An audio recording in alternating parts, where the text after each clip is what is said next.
Zaha Hadid, architecte femme, irakienne, étudie à Londres notamment, inscrit son agence à Londres, donc, où elle va développer une architecture 20 années durant, absolument stupéfiante, étonnante, plutôt inattendue, qu'on peut inscrire sous un label qu'on a beaucoup utilisé entre les années 1990 et 2010, ce qu'on a appelé le déconstructivisme. Alors de quoi s'agit-il?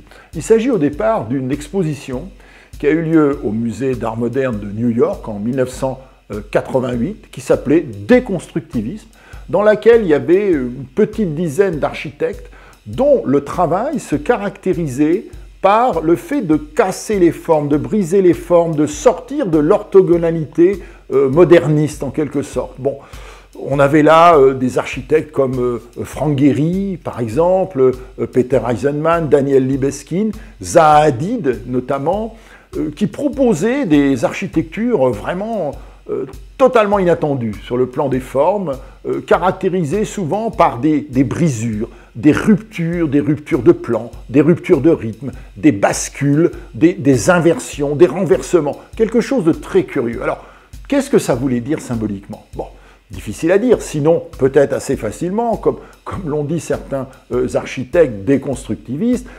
Nous vivons dans une époque compliquée où finalement tout est en train de se redistribuer. Il y a une sorte, on pourrait dire, de désordre mental, intellectuel, factuel, symbolique. Donc l'architecture doit exprimer ce qu'est ce désordre.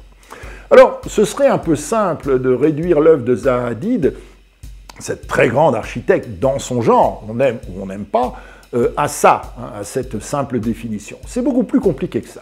C'est quelqu'un qui, à la fin de ses études, va développer une architecture qu'on peut dire constructiviste, pour reprendre le fameux terme donc, du constructivisme qui désignait l'avant-garde russe peu de temps après la révolution d'octobre 1917, où certains artistes comme Malevich et beaucoup d'autres donc étaient saisis par la volonté de donner des formes dynamiques à leur création, quelles qu'elles soient, que s'agisse d'architecture, de peinture, de design.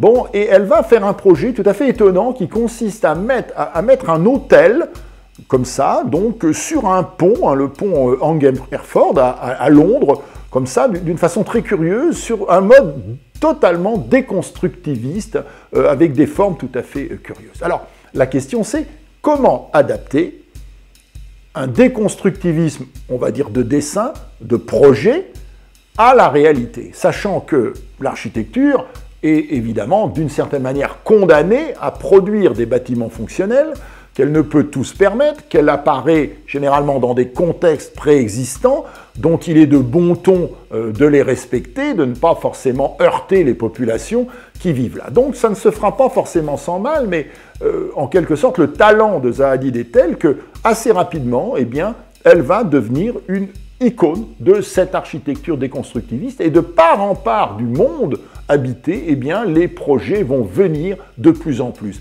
Alors, en tout genre, ça peut être une cabine, par exemple, de téléski en hauteur, donc avec une forme extraordinairement esthétique à Innsbruck, en Autriche. Ça peut être une usine, par exemple, quant à Leipzig, par exemple, elle va prendre en charge le BMW Central Building, c'est-à-dire le bâtiment principal de la firme BMW à Leipzig, qui est à la fois une usine, c'est une usine, mais un ensemble de bureaux administratifs, avec une extraordinaire, on pourrait dire, vision de ce que serait l'usine nouvelle, où au lieu de diviser les différentes fonctions de l'usine, eh bien, elle les met en communication, elle les fait pouvoir circuler les unes avec les autres dans un univers totalement moderniste, presque échevelé sur le plan des formes, avec des pilotis, des effets de bascule, des transparences de lumière, quelque chose de très très très spectaculaire.